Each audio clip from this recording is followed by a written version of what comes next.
Naranasan mo na ba yung magkagusto sa isang tao pero hindi niya alam? Naranasan mo na ba na magka-crush sa isang tao pero sa malayo lang? Ibig sabihin, wala siyang kaide-ideya na crush mo pala siya. Naranasan mo na ba na dahil hindi niya alam, dahil hindi mo pinapaalam, dahil hindi mo masabi, halos lahat na yata ng uri ng pagpaparamdam ay ginawa mo na.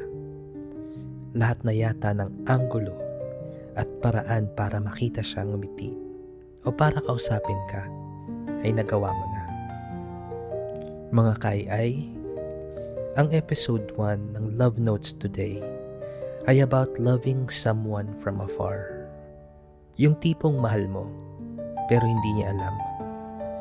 Yung tipong mahal mo pero sa malayo lang.